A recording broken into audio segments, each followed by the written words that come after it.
तो चलिए स्टार्ट करते हैं हम लोग मनी इन मॉडर्न इकोनॉमी। बहुत छोटा है। Give me a second.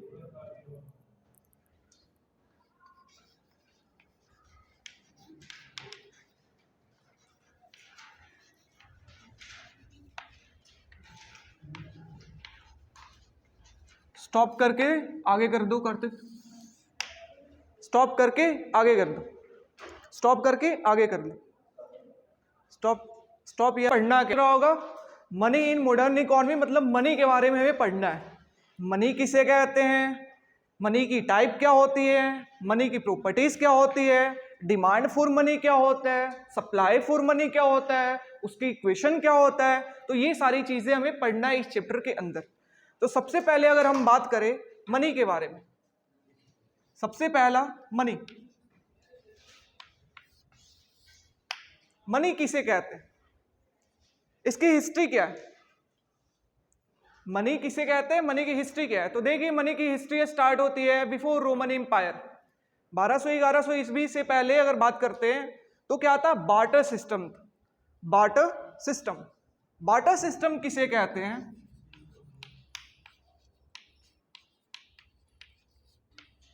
Barter system. हम पीछे जाते हैं, हिस्ट्री समझते हैं मनी की, कहां से मनी आया, फिर हमें अच्छे तरीके से समझ। तो बार्टर सिस्टम के अंदर क्या होता था कि अगर कोई भी चीज खरीदना या लेना है ना, तो गुड्स की ट्रेड होती थी। ठीक है ना? मेरे को अगर ये डस्टर चाहिए तो मैं उसके बदले में उसे 1 किलो गेहूं दे दिया। मेरे को अगर हेयर कट कराना है तो उसे 1 किलो चावल दे दिया। आज भी ये चीजें गांव वगैरह सब में चलती है थोड़ी मोरी, जो अगर गांव के होंगे तो इस सिस्टम को कहता है बार्टर सिस्टम, जहां पर medium of exchange, medium of exchange क्या था हमारा? गुड्स, कि गुड्स का एक्सचेंज करके। एग्जाम्पल की अगर मैं बात करता हूं, सपोज कोई बार्बर है और कोई इकोनॉमिस्ट है, कोई बार्बर है कोई इकोनॉमिस्ट। तो बार्बर के पास इकोनॉमिस्ट का काम है कि इसे हेयर कट कराना है, हेयर कट। तो इसके बदले में ये क्या देगा?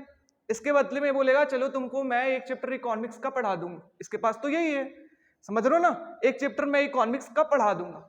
बट एक चैप्टर बार्बर इकोनॉमिक्स का पढ़ करके क्या करेगा? क्या जरूरत है बार्बर को एक चैप्टर इकोनॉमिक्स का पढ़ना? वो बोलेगा नहीं, मुझे तो गेहूं चावल चाहिए, मुझे क्या, मुझे इकोनॉमिक्स वगैरह सब नहीं पढ़ना। तब यहां पर क्या होता है? यहां पे प्रॉब्लम क्रिएट होती है। तो बार्टर सिस्टम के अंदर प्रॉब्लम क्या था कि अगर मेरे को कोई चीज खरीदना है तो मैं जो दे रहा हूं वो अगला इंसान लेने के लिए रेडी हो। मेरे को अगर 2 केजी देना है, अगर एक चौक खरीदना है तो 2 केजी राइस देना है। तो अगर मेरा है कि 2 केजी देना है तो अगला इंसान 2 केजी लेने के लिए रेडी हो। समझ रहे हो ना? तो जो मैं चाहूं वही दूसरा इंसान चाहे। तो इस चीज को कहता है डबल कोइंसिडेंस ऑफ वांट।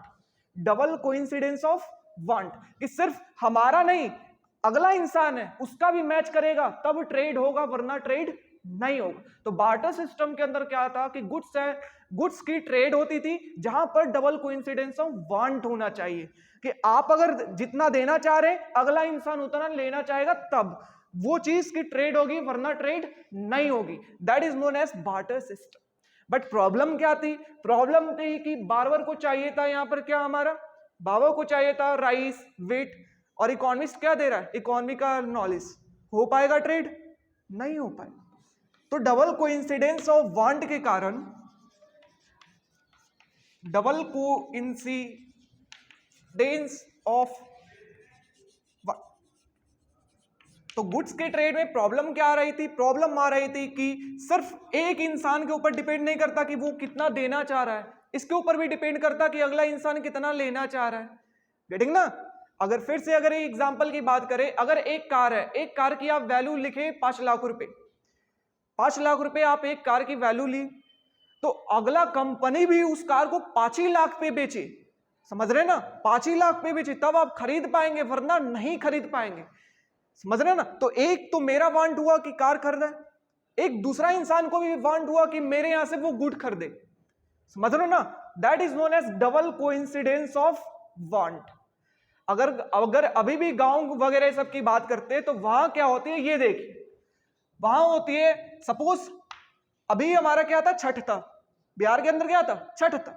तो अगर आपको क्या चाहिए, उसके अंदर सपोज आपको दिया चाहिए,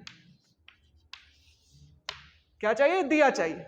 तो दिया चाहिए, आप किसके पास जाएंगे, जो इसे बनाने वाला कुम्हार होगा उसके पास आप जाएंगे दिया लेने के, कि मुझे भैया दिया दो, मैं तुमको बदले में क्या दूंगा, राइस व्हीट दूंगा। समझ रहे हो ना, राइस व्हीट दूंगा। और ये भी इंसान तो इससे कुछ लेगा, ये बोला मैं तुमको क्या दूंगा, मैं तुमको नॉलेज दूंगा और बदले में तुम मेरे को क्या देना, राइस व्हीट देना। इस तरीके से ट्रेड होता था पहले, समझ रहे हो, सिर्फ गुड्स के बेसिस पे, गुड्स के मीडियम पे ही ट्रेड होता था, उसके सिवा किसी चीज, एक्स्ट्रा चीज के ऊपर ट्रेड नहीं होता। जिस कारण एक बार तो ये इंसान, जब हम इससे खरीदने के लिए गए तो इसने ये लिमिट लगाया, जब वो मेरे से नॉलेज ले रहा था तो मैंने ये लिमिट लगाया, समझ रहे हो ना। और दोनों इक्वल, तभी हमारा ट्रेड होगा, वरना ट्रेड नहीं होगा। तो डबल कोइंसिडेंस ऑफ वांट के कारण हमारा ट्रेड नहीं हो रहा था, बार्टर सिस्टम के अंदर प्रॉब्लम आई। तो इस कारण इवॉल्व किया गया कि नया तरीका क्या हो सकता है। तो फिर हमारा नया तरीका क्या हुआ, आफ्टर रोमन एम्पायर आने के बाद, रोमन एम्पायर के टाइम में हमारा आया गोल्ड कॉइन्स वगैरह सब चली, that is gold coins.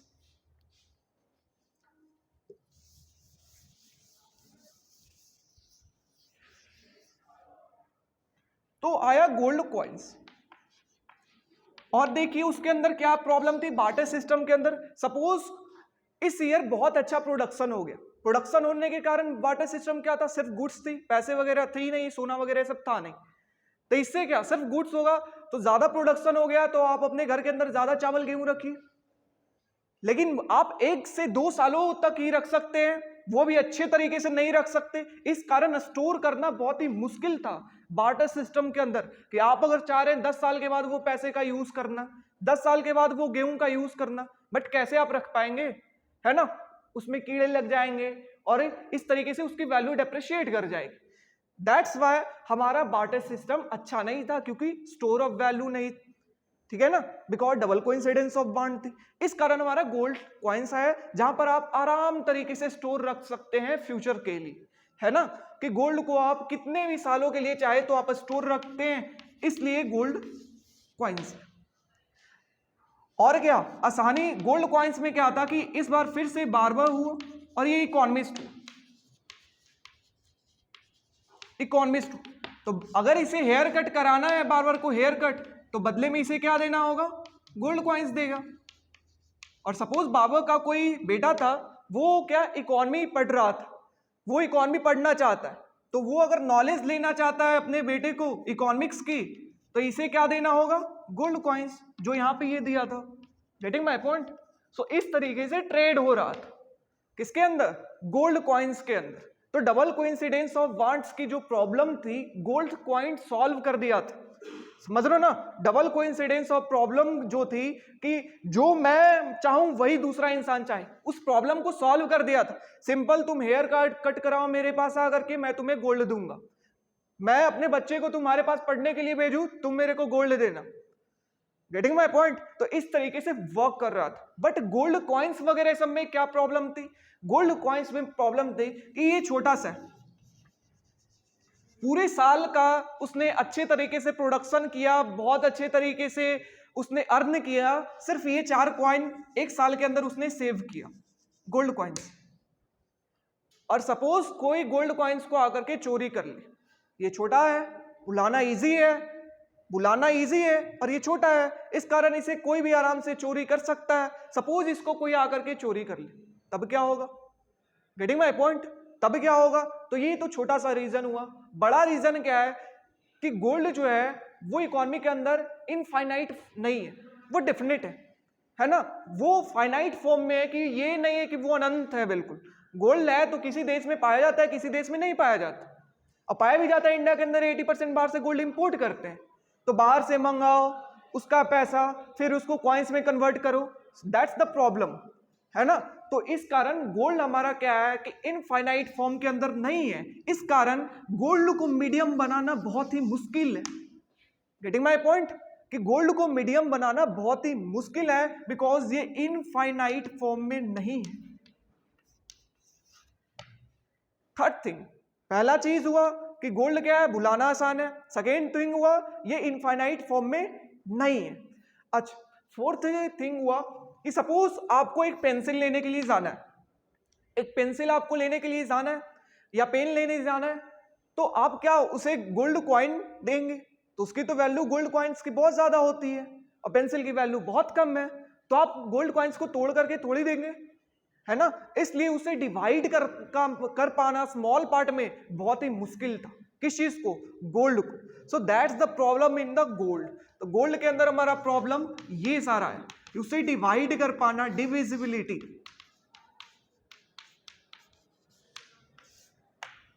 Getting my point? Divisible वो नहीं था।